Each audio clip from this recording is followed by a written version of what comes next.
Hi friends, मेरा नाम है सौरभ पांडे। मैं आज बात करने जाने वाला हूँ हीट ट्रांसफ़र के बारे में। फंडामेंटल्स जो फर्स्ट चैप्टर है उसके बारे में बात करने जाने वाला हूँ। उसमें जो चैप्टर है इंट्रोडक्शन के बाद ये जैसे आप देख सकते हैं फिजिकल मैकेनिज्म और mode of heat transport. Mode of heat transport कितने कितने टाइप के होते हैं, जैसे कि आपने देखा है रेडिएशन, कन्वेक्शन और कंडक्शन, 3 मोड है। जैसे कि दिया गया है टेम्परेचर डिफरेंस क्या है। टेम्परेचर डिफरेंस है driving potential for occurrence of heat.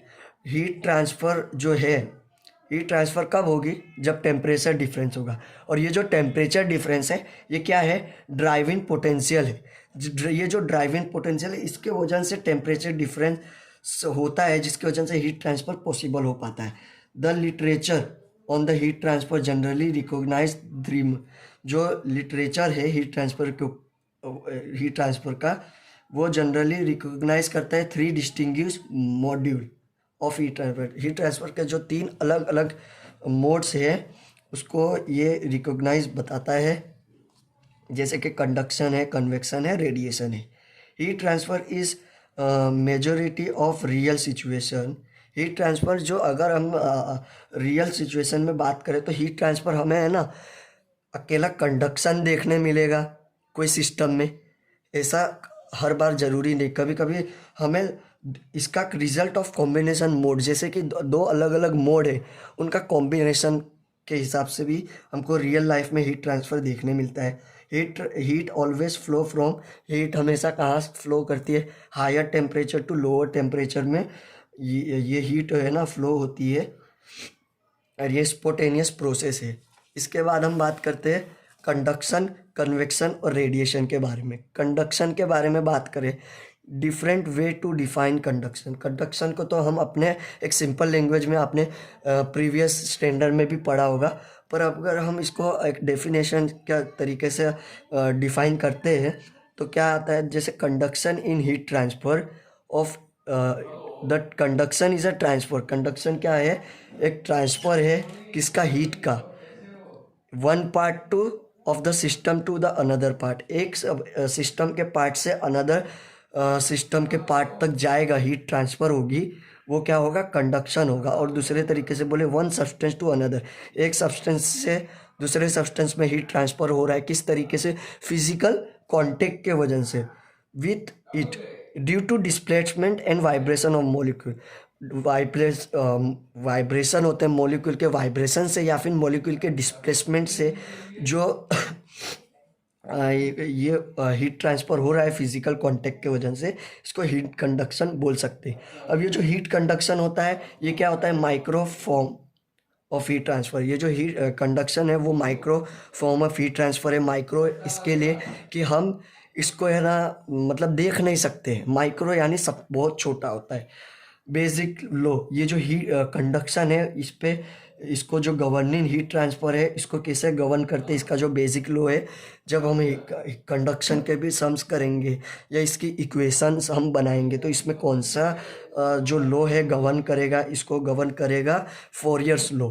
Generally in all the solid heat transfer by conduction. Generally जब सॉलिड की बात करते हैं तो उसमें हीट ट्रांसफ़र किस तरीके से होता है? कंडक्शन के थ्रू होता है। दूसरा हम बात करते हैं heat transfer through the wall of building. अब इसके एग्जांपल दिए गए, जैसे हीट ट्रांसफ़र किस में होता है? जैसे वॉल ऑफ बिल्डिंग की जो हमारे घर होती है उसकी जो वॉल्स होती है, दीवार होती है, उसमें से हीट ट्रांसफ़र होता है। बाद में heat transfer wall of heat exchanger. Heat जो एक्सचेंजर होता है सिस्टम है उसके अंदर की जो वॉल्स है उधर से हीट ट्रांसफ़र हो रहा है। दूसरा इन मेटल रोड, जैसे कि बताया मेटल रोड में हीट ट्रांसफ़र होता है। जैसे फिजिक्स में आपने देखा होगा कंडक्शन का एग्जांपल रोड से बताया होता है। और दूसरा heat trans treatment of steel forging are some particular example. जैसे कि ये कुछ हमने एग्जांपल की बात की, हीट ट्रांसफ़र हो रहा है कंडक्शन के वजह से, कंडक्शन के प्रोसेस से। अब हम बात करते हैं कन्वेक्शन। कन्वेक्शन की डेफिनेशन की बात कर लेते हैं। Convection refers to mode of heat transfer in which heat is transported by movement of fluid particle. Heat transfer हो रहा है, पर हीट ट्रांसफ़र किस तरीके से हो रहा है? ये हो रहा है movement of fluid particle. Fluid जो पार्टिकल है जो पहले नीचे होंगे वो गर्म होंगे, वो थोड़े पतले हो जाएंगे, बाद में वो उनकी डेंसिटी कम हो जाएगी, बाद में वो ऊपर चले जाएंगे।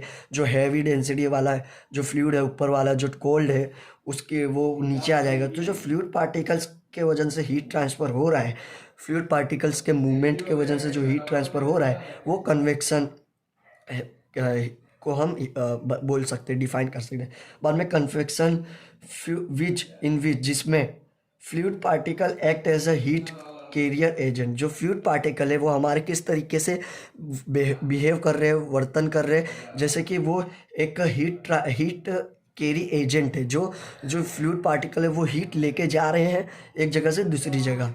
अब convection in heat transfer with fluid by mixing one portion of fluid with another. जैसे कि एक फ्लूइड के अलग अलग लेयर बन जाती है, जैसे थोड़ी पतली हो जाएगी, ऊपर जो है वो उसकी डेंसिटी ज़्यादा हो जाएगी तो वो ऊपर जाएगा। तो ये उसी का बात किया, एक पोर्शन ऑफ फ्लूइड का दूसरे पोर्शन ऑफ फ्लूइड के साथ मिक्स हो जाएगा। जैसे गर्म फ्लूइड को जो नीचे का गर्म फ्लूइड है वो ऊपर के कोल्ड फ्लूइड के साथ जब मिक्स हो जाएगा, तो ये जो one portion of fluid with another portion है इसको भी हम कन्वेक्शन कह सकते हैं। दूसरा ये जो कन्वेक्शन है ये macro form of heat transfer है। Macro form of heat transfer कहने का मतलब ये है कि इसमें जो हीट है, ये जो हीट ट्रांसफर हो रहा है ये हम अपनी आंखों से देख सकते हैं। थोड़ा मैक्रो यानी बड़ा है। One can easily see the heat transfer, इसको हम आसानी से देख सकते हैं। इन जनरली कन्वेक्शन क्या होता है? Conduction plus mixing. मतलब कि जैसे कि हम तपेली में पानी लेके उसको गर्म करते हैं, तो तपेली के अंदर जो हीट ट्रांसफ़र होगा वो कंडक्शन से होगा, और पानी के अंदर जो मिक्सिंग बाय एक लेयर है, one portion of fluid mix with another, तो वही बात की गई है, conduction plus mixture. The governing law, ये जो कन्वेक्शन की बात करेंगे, कन्वेक्शन खुद में एक चैप्टर हीट ट्रांसफर में उसकी अपनी एक इक्वेशन है, अपने एक सम्स आएंगे। तो उसका जब सम सॉल्व करोगे या उसकी इक्वेशन सॉल्व करोगे तो ये जो कन्वेक्शन है उसको गवर्निंग लॉ कौन सा है, कौन सा लॉ उसको गवर्न करता है, वो है Newton law of cooling. Newton law of cooling का हम यूज़ करेंगे। बाद में heat transfer by convection is predominant in all the fluid. बहुत सारे फ्लूइड में ये देखने मिलता है convection. There are two different type of convection. इधर दो टाइप के कन्वेक्शन होते हैं, free natural convection and force natural convection. जब कन्वेक्शन का चैप्टर आएगा तो उसके अंदर फ्री नेचुरल कन्वेक्शन और फोर्स नेचुरल कन्वेक्शन की हम आगे बात करेंगे, और डिटेल में बात करेंगे। डिफरेंसेस भी क्वेश्चन के थ्रू पूछ लेता है। बाद में हम बात करते हैं cooling of billets in atmosphere. बाद में chilling effect of cold wind, warm wind, heating of metal road in furnace.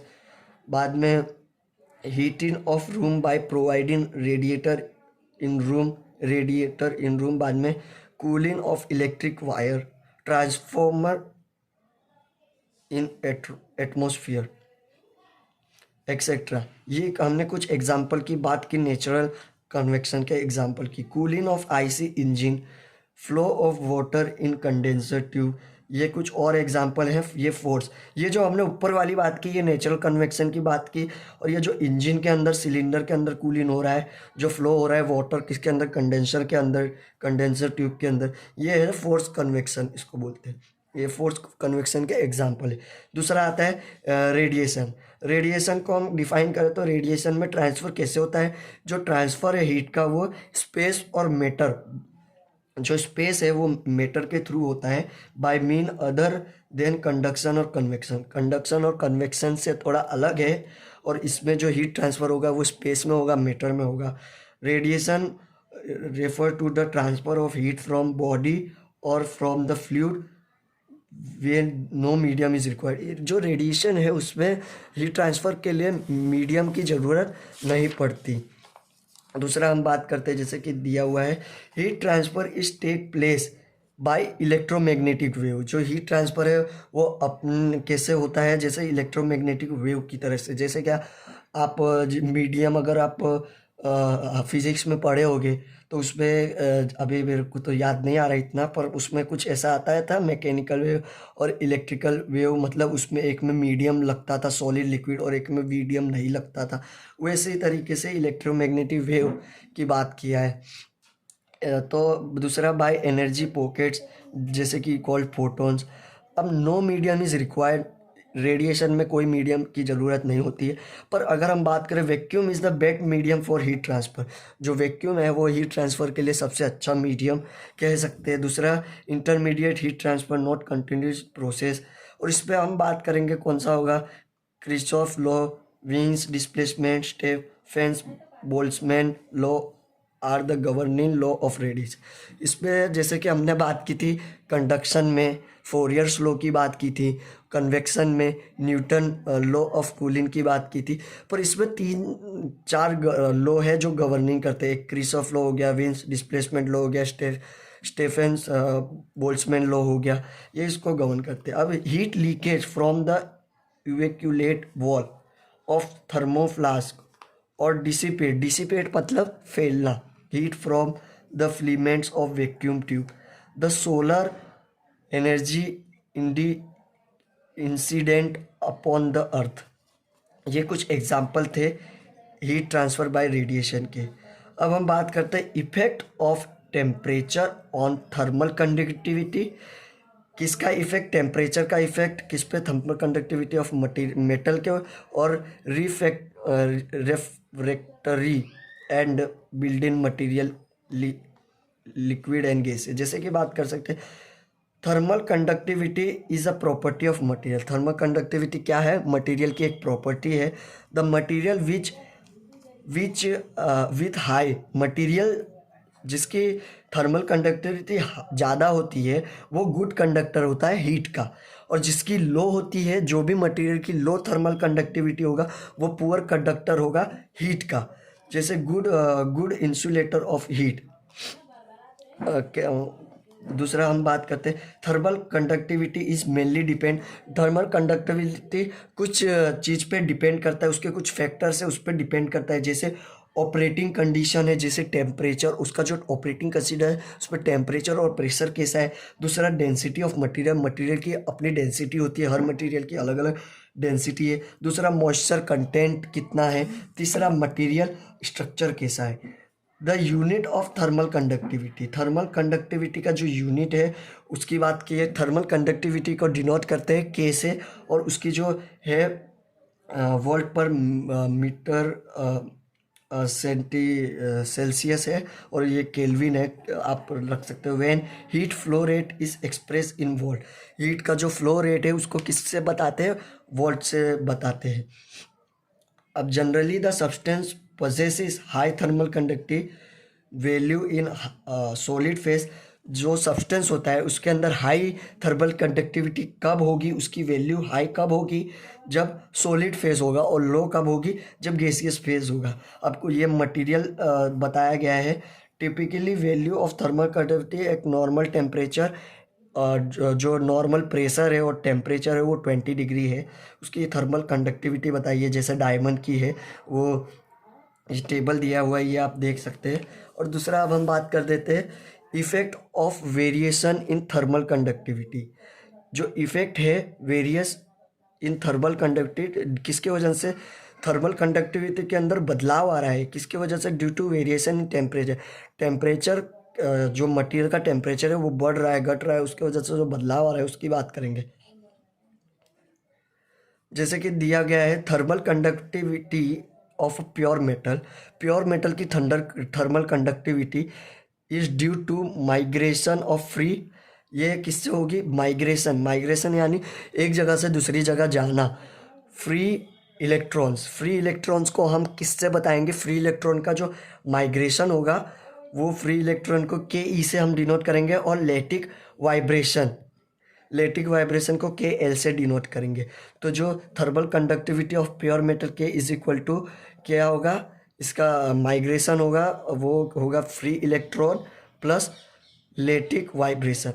अगर हम प्योर मेटल की बात करते हैं, हीट ट्रांसफ़र कैसे होगा? ड्यू टू मूवमेंट होगा। मूवमेंट, जैसे हमने माइग्रेशन की बात की, माइग्रेशन यानी एक जगह से दूसरी जगह जाना, मूवमेंट ऑफ फ्री इलेक्ट्रॉन का मूवमेंट होगा in cloud and also due to vibration. और फ्री इलेक्ट्रॉन का मूवमेंट तो होगा, और उसके साथ किसका मूवमेंट होगा? Vibrational energy in lattice structure के अंदर जो वाइब्रेशन की वजह से जो एनर्जी हो रही है उसकी वजह से। बाद में दूसरा बात करते हैं thermal conductivity of pure metal decrease. जो थर्मल कंडक्टिविटी है प्योर मेटल की डिक्रीज होगी विथ इंक्रीज इन टेम्परेचर। जब टेम्परेचर बढ़ेगा तो थर्मल कंडक्टिविटी प्योर मेटल की डिक्रीज होगी। जैसे पर किसकी डिक्रीज नहीं होगी, इस पर एक्सेप्टेशन भी दिया है। जैसे यूरेनियम, मरकुरी और एल्यूमिनियम है, इनकी जो थर्मल कंडक्टिविटी है वो डिक्रीज नहीं होगी विथ इंक्रीज इन टेम्परेचर के साथ। ये एक्सेप्शन है, जैसे कि एक्सेप्शन में आप देख सकते हैं। दूसरा दिया गया है बिकॉज एट हाई टेम्परेचर, जैसे कि हाई टेम्परेचर के वजह से the vibration of molecule in pure metal become violent. जब टेम्परेचर बढ़ता है तो वाइब्रेशन जो मॉलिक्यूल के होते हैं, किसके मॉलिक्यूल? प्योर मेटल के जो मॉलिक्यूल है वो वॉयलेंट हो जाते हैं, मतलब वो ज़्यादा वाइब्रेट करने लगते हैं। They obstruct the flow of free electron, जिसकी वजह से वो फ्री इलेक्ट्रॉन का जो फ्लो है उसको ऑब्स्ट्रैक्ट करते हैं, उसको रजिस्ट भी बोल सकते हैं। बाद में contribution of free electron in heat conduction decrease, जैसे कि डिपेंड कर रहा था माइग्रेशन फ्री इलेक्ट्रॉन के, तो फ्री इलेक्ट्रॉन का जो कंडक्शन है वो कम हो जाएगा, डिक्रीज हो जाएगा। वही बताया गया, जब इंक्रीज होगा क्या होगा? क्या होगा? लेटिक वाइब्रेशन इंक्रीज हो जाएगा, तो जो के ई है हमारा इलेक्ट्रॉन, फ्री इलेक्ट्रॉन है, वो डिक्रीज हो जाएगा एक हाई टेम्परेचर पे। ये कंडीशन क्या है कि ये जो फिगर है रिप्रेजेंट कर रहा है the effect of vibration thermal conductivity का एट हाई टेम्परेचर पे। ये जैसे आप ये देख सकते हैं अलग अलग प्योर एलिमेंट दिए गए हैं। अभी सर हमने impurity add into pure metal, जो प्योर मेटल है उनके अंदर इम्प्योरिटी ऐड करेंगे और वो क्या बन जाएगा? एलॉय बन जाएगा। For alloy thermal conductivity is less than pure. Alloy के लिए जो लिए होता है थर्मल कंडक्टिविटी कम होती है प्योर मेटल से हम कंपेयर करें तो जो एलॉय होती है उसकी थर्मल कंडक्टिविटी कम होती है। द थर्मल कंडक्टिविटी डिक्रीज होगी as temperature increase in case of alloy. इस पर भी थर्मल कंडक्टिविटी डिक्रीज होगी अगर टेम्परेचर इंक्रीज होगा एलॉय के भी केस में। अब बात हम करते हैं, जैसे कि लिखा हुआ है refractory and building material, the thermal conductivity of about material is very low. जैसे कि हमने बात की जो मटेरियल की उसकी जो थर्मल कंडक्टिविटी होती है वो बहुत लो होती है। They are also non as insulated material, इनको हम इंसुलेटेड मटीरियल भी बोल सकते हैं। ये जो हम दो मटीरियल की बात कर रहे हैं जिसे रिफ्रैक्टरी एंड बिल्डिंग मटेरियल, इनकी जो थर्मल कंडक्टिविटी होती है ये बहुत कम होती है, इनको हम इंसुलेटिंग मटेरियल भी कह सकते हैं। This is because in many building and refractory material, किसके वजह से? बिल्डिंग एंड रिफ्रैक्टरी मटेरियल के वजह से उस पर क्या होता है? पोर्स होते हैं। पोर्स यानी होल होते, खाली जगह होती है। इनके जो स्ट्रक्चर होते हैं उनके अंदर पोर्स होते हैं with some fluid and mostly air है, जिसके अंदर फ्लूइड भरा हो सकता है। फ्लूइड क्या हो सकता है? एयर हो सकता है या तो गैस होता है जो इसके अंदर फंस जाते हैं। जो ये जो पोर्स के अंदर होते हैं उनके अंदर होते हैं, ट्रैप्ड होते हैं। Generally air and gas is very poor conductor of heat है। जो एयर होता है, जो हवा होती है, और जो गैस होता है वो बहुत पुअर कंडक्टर है हीट के। Hence this building material are possesses poor conductive. ये जो बिल्डिंग मटेरियल्स है ये इनकी जो होती है इनकी पुअर कंडक्टिव थर्मल कंडक्टिविटी होती है। At higher temperature thermal conductivity of the trap gas is increase. जब टेम्परेचर बढ़ता है तो जो थर्मल कंडक्टिविटी होती है किसके अंदर, ये जो गैस की होती है जो ट्रैप हुई है वो इंक्रीज बढ़ जाती है। Hence for most of the insulation material thermal conductivity increase with increase in temperature. और जैसे कि आप हम फिगर में देख सकते हैं, जैसे ये रेडिएशन हो रहा है, कंडक्शन हो रहा है, कन्वेक्शन भी हो रहा है। कन्वेक्शन जैसे हम फ्लूइड के अंदर कन्वेक्शन देख सकते हैं, मटेरियल के अंदर कंडक्शन देख सकते हैं, रेडिएशन गैस के अंदर भी देख सकते हैं। अब जैसे कि हम बात करते हैं effect of temperature variation, effect किसके और टेम्परेचर का हो रहा है, बदल रहा है। अब कंडक्टिंग गैस, थर्मल कंडक्टिविटी जो गैस है उसके ऊपर क्या प्रभाव पड़ रहा है, टेम्परेचर का बढ़ना घटना हो रहा है। तो थर्मल कंडक्टिविटी को कैसे बताते हैं ऑफ गैस इज स्मॉलर, जो थर्मल कंडक्टिविटी होगी वो कम होगी, छोटी होगी देन द सॉलिड, बिकॉज किस लिए होगा, क्योंकि इंटरमोलिकुलर स्पेस, जो इंटरमोलिकुलर स्पेस होते हैं, जैसे सॉलिड में जो स्पेस होता है वो बहुत कम, मतलब नाक की मात्रा पे होता है, पर जो गैस होता है उसमें जो दो मॉलिक्यूल होते हैं उनके बीच में जो स्पेस होती है वो बहुत ज़्यादा होती है, जिसके वजह से इसकी जो थर्मल कंडक्टिविटी होती है बहुत कम हो जाती है as compare to solid.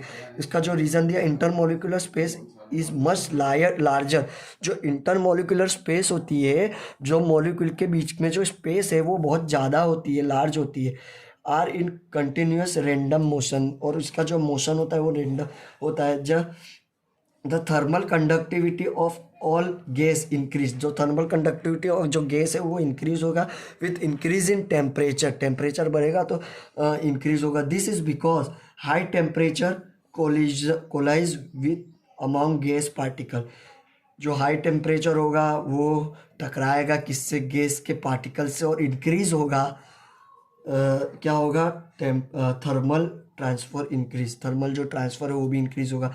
Temperature कोलाइज बात कर दिया, जो के हो गया directly proportional, thermal conductivity directly proportional to under root of temperature.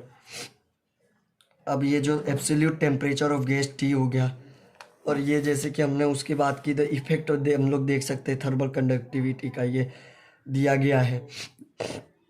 जो रेंज है वो क्या है, मोस्टली जो रेंज होती है गैस की वो होती है 0.006 टू 0.1 वोल्ट पर मीटर के थर्मल कंडक्टिविटी के को एक्सेप्ट, इसमें भी एक्सेप्टेशन है, जैसे एक्सेप्टेशन हम देख सकते हैं हाइड्रोजन और helium under normal condition.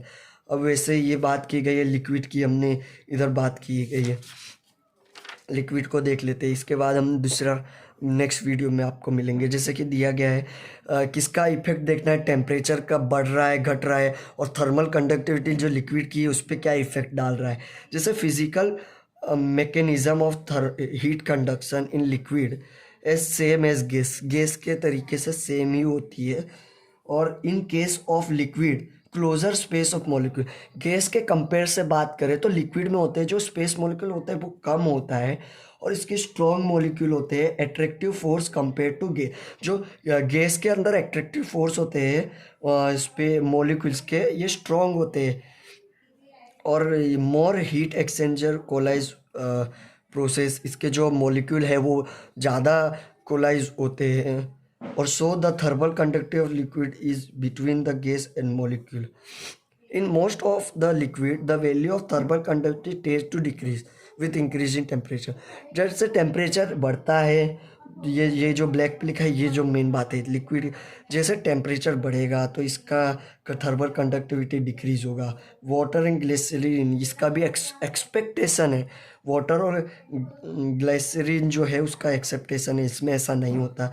And reduce in molecular weight, molecular जो वेट है उसमें रिड्यूस कम होगा। और जो ये फिगर 4 है इस पर आप वेरिएशन ऑफ थर्मल कंडक्टिविटी देख सकते हैं। मोस्ट ऑफ द लिक्विड का के रेंज होता है, ये जैसे हमने इसमें गैस का रेंज की बात की वैसे इधर हम लिक्विड रेंज की बात कर रहे हैं। आई होप आपको वीडियो में समझ में आया होगा, आगे हम वीडियो के साथ मिलते हैं। Thank you.